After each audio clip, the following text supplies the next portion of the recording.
문제 삼아 남북 간 모든 통신선을 차단하는 극단적인 카드를 꺼내들었습니다. 이에 우리 정부는 전단을 살포해온 탈북단체 두 곳에 대해 법인 설립 허가를 취소하겠다고 했죠. 또 각 단체의 대표를 남북교류협력법, 항공안전법 위반으로 경찰에 수사 의뢰했습니다. 정부는 두 단체가 대북 전단 및 페트병 살포 활동으로 인해 남북교류협력법 반출 승인 규정을 위반하였으며 남북 정상 간 합의를 정면으로 위반함으로써 남북 간 긴장을 조성하고 접경 지역 주민의 생명과 안전에 대한 위험을 초래하는 등 공익을 침해했다고 판단하였습니다. 네, 도대체 대북 전단이 뭐길래? 이른바 삐라의 역사를 한번 살펴보겠습니다. 이 삐라 딱 봐도 표준어가 아닙니다. 전단지를 뜻하는 일본어 비라에서 유래된 말이라고 하고요. 우리나라에서는 대북, 대지, 대남 심리전의 용도로 사용하는 전단지를 일컫는 속어로 자리를 잡았습니다. 처음 등장한 건 1945년입니다. 해방 이후 이 좌익과 우익이 서로의 체제를 선전하는 도구로 사용했습니다. 보시는 것 중에 이건 6.25 때 국군이 북한군을 상대로 살포한 삐라고요. 모델은 마오쩌둥입니다. 분단 후에는 주로 자본주의 체제를 선전하는 내용이 담겼는데 두 번째 사진 주시죠. 네, 보시면 붉은색 글씨로 행복한 피서 가족이라는 게 있고 아래쪽에는 남녘 땅에선 온 가족이 여름 휴양을 즐긴다라고 적혀 있습니다.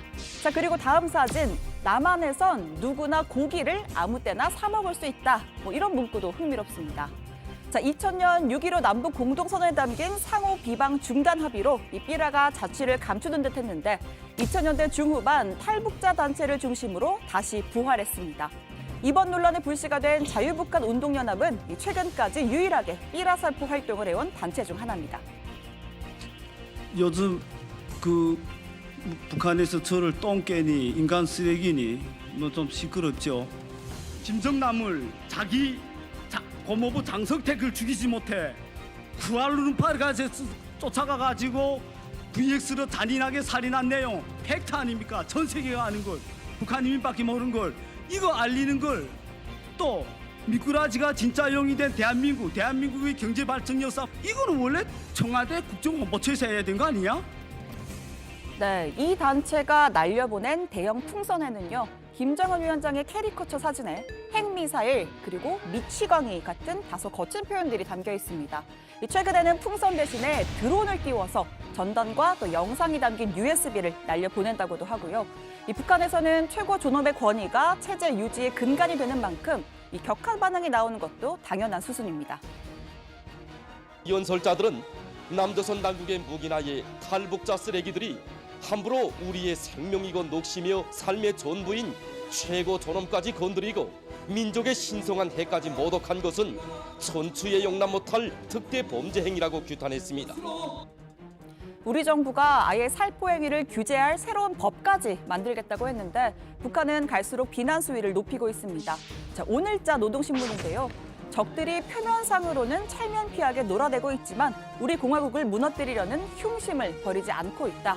이번 사태는 분명 남북관계를 깨트리려는 도전이고 또 선전포고다라고 주장했습니다. 또 다른 매체는요. 아예 문재인 대통령을 겨냥했습니다.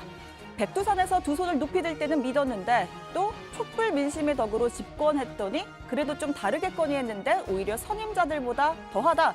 이런 식의 직설적인 비난이 담겨 있습니다.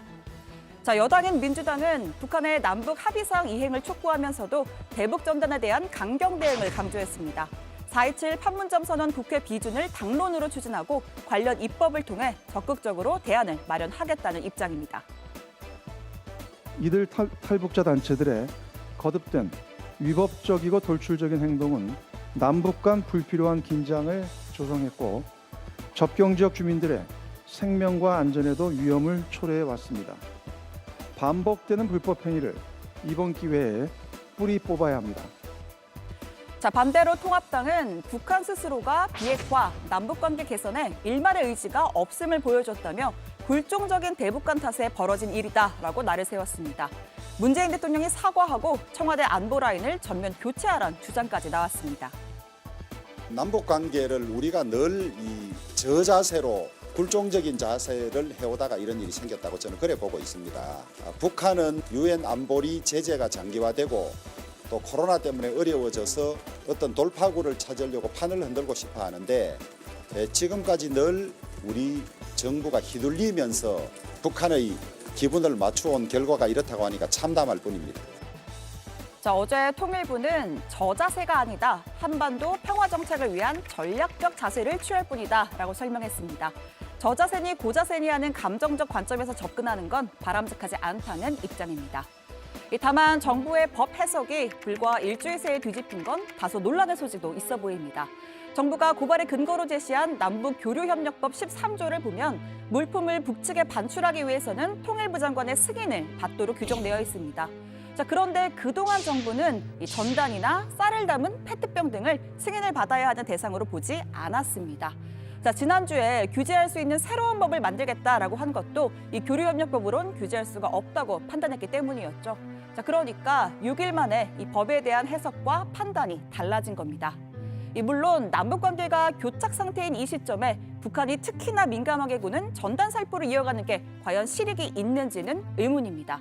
다만 그렇다 하더라도 이 정부가 유권 해석을 달리하기 전에 벌어진 일을 문제 삼아 고발한다는 건 사실상 소급 적용 아니냐 하는 지적도 나오는 거고요. 설사 그렇게 판단했다고 해도 이 처벌은 해석이 바뀐 뒤부터 하는 게 원칙이니까요. 자, 아쉬움이 남는 대목입니다.